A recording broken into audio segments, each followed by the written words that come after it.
And now, to the celebrity hotline we go. Hopefully, we have finally made contact with George Lopez. Mr. Lopez, are you on the air? Earth. Hello, Earth. Hi, how are you? Hey, man. Can you hear me good? Yeah, I can hear you good. Good. We won't even say what telephone company you were dealing with. It has been a mess trying to get a hold of you. Wow, It's man. been a mess. We had a 12 o'clock interview scheduled. It is 12:27, and I tried using my personal calling card. I tried using this 5-digit access thing. I've tried everything, and I'm like, this guy's waiting for the call, and he's going to be mad if we don't That's get a what he's hold not of him. paying the bills. That's what it is. We're paying the bills. There's something wrong with the phone here. It's a multi-million-dollar phone system. What can I Wow, tell I you? know, man. Maybe the satellite, maybe the... I don't know. It's funny because only 2 short years ago, we had the most generic equipment you would ever hope to find here at WCYC, because, it's college radio. Yeah, 8-tracks and stuff? Exactly. Those 2-track carts you just punched in the machine, and then it worked. And about 2 years ago, we got a board of directors, we got all kinds of people and all kinds of money and all kinds of new equipment, and now it doesn't work. Everything used to work back then, now everything doesn't work. What a mess. Hey, it's progress, man. Well, apparently so. Apparently so. You're in town coming soon. I was excited to hear about that. I'm in town Tuesday. He's You in come town. and see me? I hope to. I really would like to meet My you. favorite area. That's my favorite area. Well, I don't know if it might be your favorite area. I was reading up on something that happened to you one of the first times that you were here in the city. You were confused to be something that you were not. I confused to be a valet. Is that a true story? Yeah. Somebody I looked... won't even say the club. I was standing outside the club, and my friends, who are non-Latinos, they think that I was making it up, that I was going for the sympathy. No, man, this guy drives up, takes his keys out, and goes, here you go. And of course, you were coming to perform. I was coming to perform. Well, I took the car. I still drive it around town. You have not been doing this comedy thing as long as people might think. Before you decided to be... Well, I guess you were always funny, but before you decided that you could make a living at it, what were you doing? I was working at Van Nuys here in California at a factory. But what I did was, I believed in myself, and I went for it, and 5 short years later, I've done over 25 national television shows, including 2 weeks ago with Ice-T, my 8th Arsenio. Wow. I mean, because all I do is work, man. That's all I want to do. This is what I'm doing. Very few people can get up in the morning and actually say they're doing something that they've always wanted to do, and I was one of those few people. But I decided what I wanted to do, and I did, and took whatever actions I had to do to be a stand-up.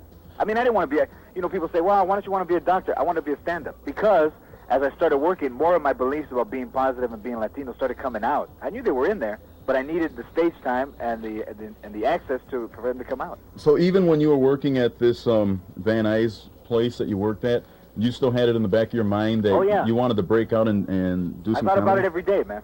I thought about it every day.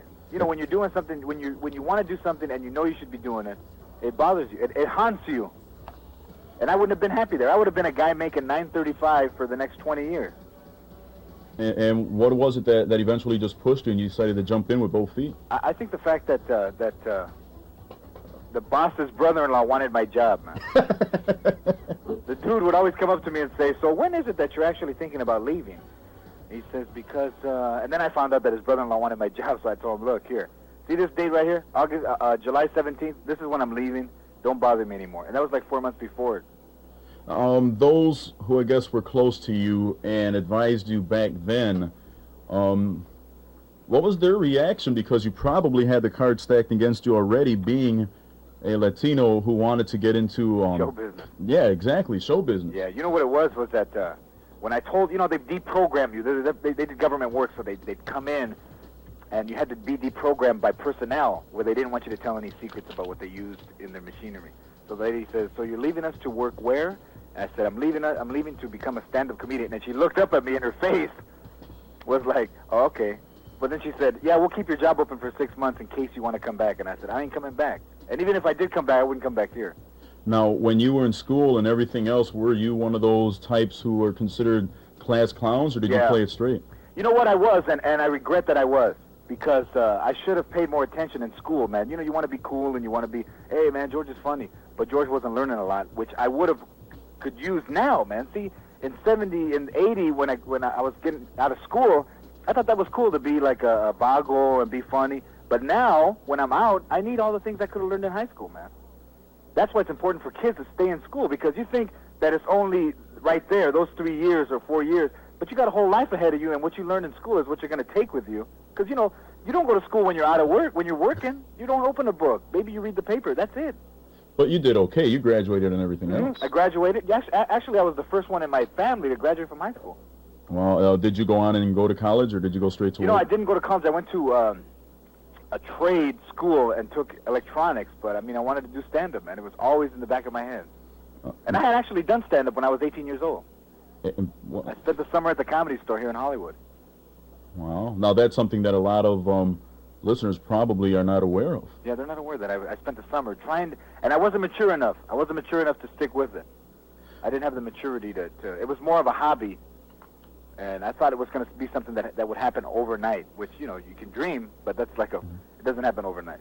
Especially with Latinos, you know, the television, if you watch television, unless you're watching Univision or a Spanish station, you see very few Latinos on television. That is true. Which is something I'm trying to change.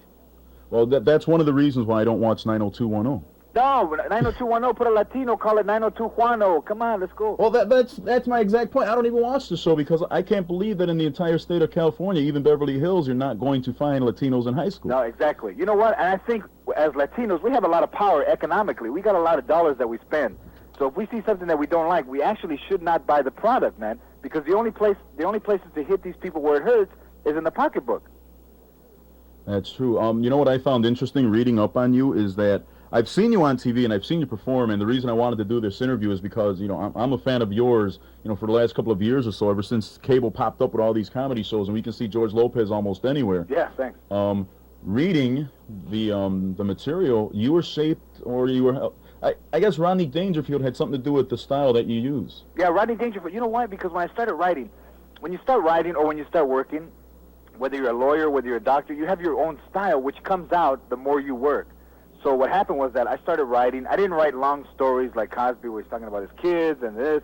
I wrote one-liners, man, that got to the point and got to the fact and that were funny quick, which helps me on television because you only have 5 minutes. That's true. You need to be funny fast. You can't take 3 minutes to warm up. You only got 2 left. You need to be funny from the get, and that's what, you know, that's the style that I chose, a one-line style. Speaking about maturity as well, a little more than a year ago, I did an interview with Paul Rodriguez, who was in town, and I asked him, you know, to name some of the Latinos that he thought might be able to, you know, to follow in the footsteps of comedy, and he did mention your name.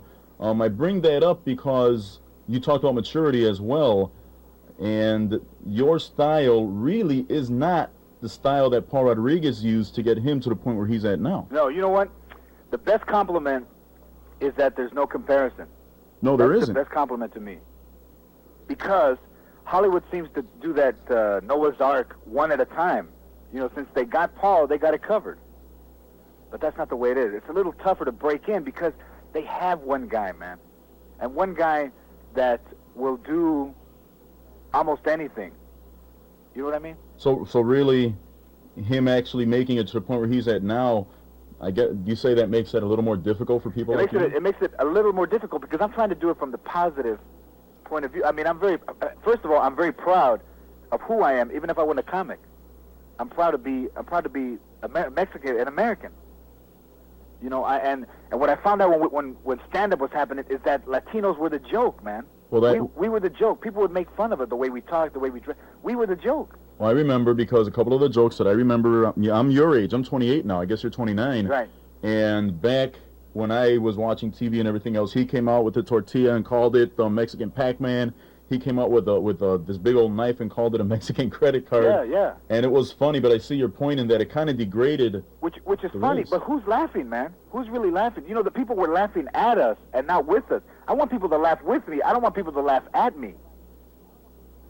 That's interesting. And as simple as that sounds, when I go on television, man, a lot of millions of people see it. You go on Arsenio, 5 million people see that.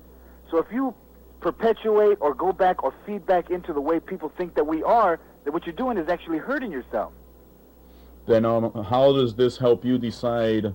You've been in a movie already, I imagine. I've been in a movie. I was in a movie, Ski Patrol. Right. Which I played a ski instructor. Nothing bad. No, his name was Eddie Martinez. It wasn't what I found that we're being trapped in. And now, Chewy, Pepino, Julio, all of those things. When those names are fine, but we actually have other names.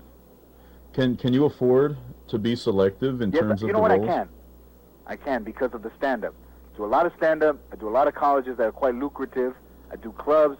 So, and you know what? Even if I couldn't, man, I wouldn't sell out for the fact that I needed to pay the bills. I don't think I would gangbang in order to make the house payment. Well, that's good to hear, and that's actually refreshing to hear, because most people who want to get their foot in the door will kind of do whatever, just in order to do it.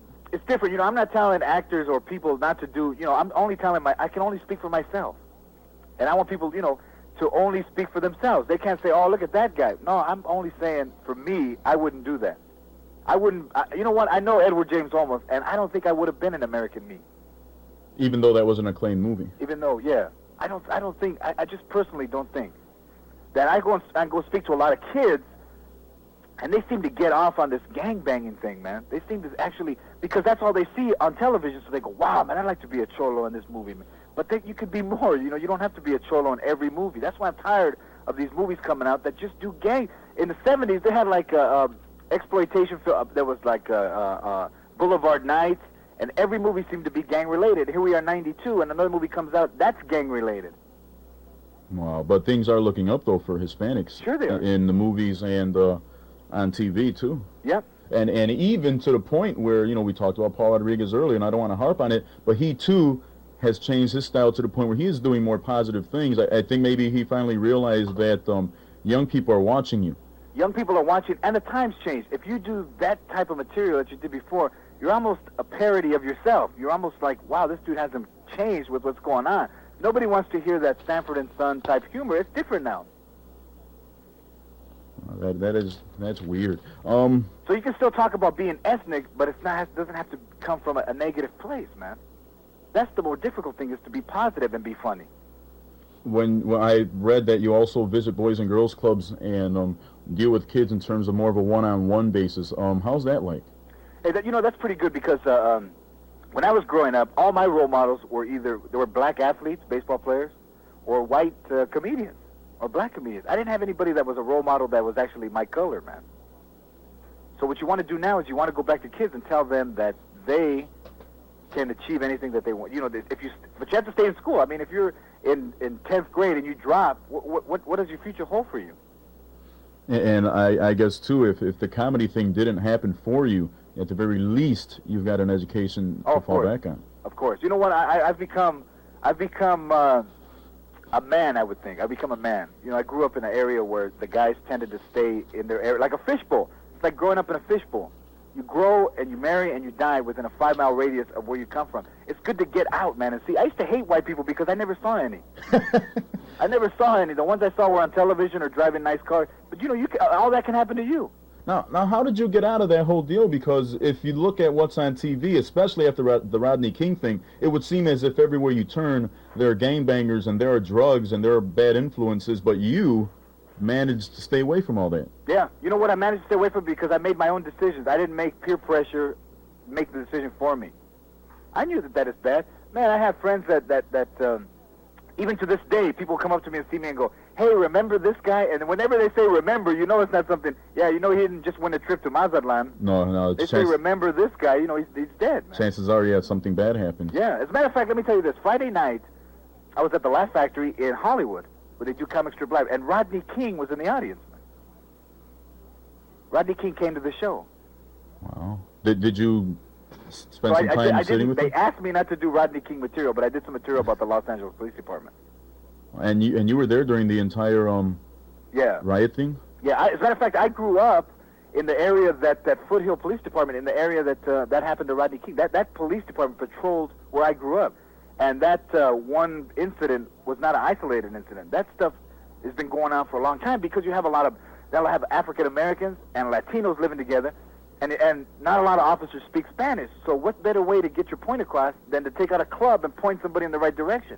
Instead of hiring officers that speak Spanish, trying to make it better, they just hire people who are not bilingual and just use aggression to get their point across. So now then, what does Los Angeles have to do to kind of rebound from this? It's been a few months, but it seems as if there's still some tense moments. Oh, no, there's a wide gap between the authorities and the police. What they need to do is do more community relations.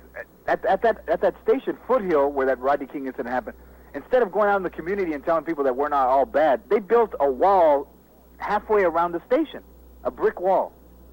And Hollywood being in California doesn't help either when the films that they make have you Exactly. the top button and the bandana wrapped around your head, and It's a trickle-down theory, man. And where does it stop? Well, that part of it stops with me, because I wouldn't do that.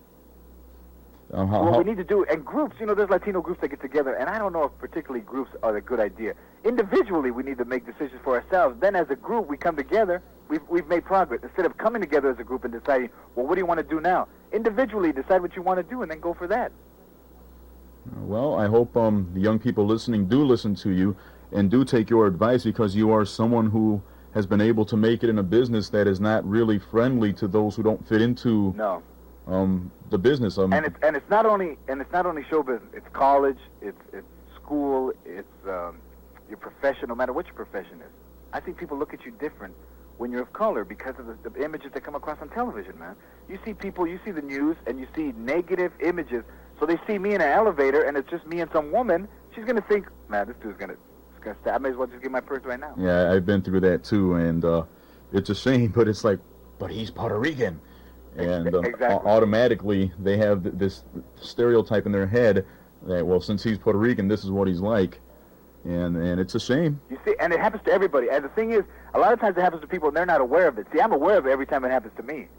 I'm aware that if I walk through a parking lot, this woman will move her purse from her right side to her left side. Maybe somebody won't see that, but I'll see it, and I'll go, look at this lady. Yesterday I went to the bank, and I ran my ATM card to the thing, and it didn't work. And the woman looked at me like, I know you probably don't have any money. You probably don't have any money, which I have a lot of. You don't have money. Wow. And she's like, oh, well, if you want to try it again or come back, Well, I don't think she would have been that way with anybody else. the good news is that you haven't let that stop you, and you're just continuing to knock down doors that didn't used to be open to minorities. Yeah, of course, because if I let it Hispanics. bother me, then I let them win, man, and I'm not going to let them win. If I let them say, oh, well, it's going to be like that forever, then forget it. Why even try? Bull, I can't do that. I got to go. I got to keep going. So what's next for George Lopez? You working on that new film yet, or is that We're not doing the happening? film yet, but I'm in Chicago. I'm starting to do colleges. Between now and the end of the year, I'll be doing a lot of colleges, a lot of personal appearances for Latin organizations, and then I'm working with some school called the BEST program, which is like the DARE program here in Los Angeles, out of Councilman in City Hall's office. Yeah, that's kind of like an anti-drug thing. Yeah, anti-drug. And Tuesday, he's at the Laugh Factory, not the one that you just came out of. Not the one I came out of, but the sister of the one in Hollywood. It's 4395 Fox Valley Center. Do you know what the show times are for that? I think 8:30. Monday, Tuesday, Wednesday, and Thursday, 8:30. I think there's 2 Friday, 2 Saturday, and 1 Sunday. Well, so you're there all week. You're not There just all there week. Tuesday. Having church. I thought you were. I thought you were there just on Tuesday. Having church. I'm there all week. If you had the opportunity, let me. I should be asking you this off the air, but I'm going to Yeah, ask you on the air since we're here. If you had the opportunity while you were in the city to maybe speak to some young people about some of the things that you've been through, is that something that you might be interested in doing? Sure. They can either call you or they can call the Laugh Factory. Leave me a message. I'll call them back. Well, I ask you because this radio station is part of the Boys and Girls Clubs of Chicago. It's one of the ways that we take young people and we give them radio training, and then hopefully they move on and become successful at it. But there's so many different units of the Boys and Girls Clubs. And on a personal level, I'm a program director at one of those units in addition to doing the radio thing here on Sundays. And I was curious. When I read that you did that, I was like, light bulb rang off in my head. I'm like, if this guy can somehow manage to get to the club and talk to some kids, that would be a positive thing. I'd love to.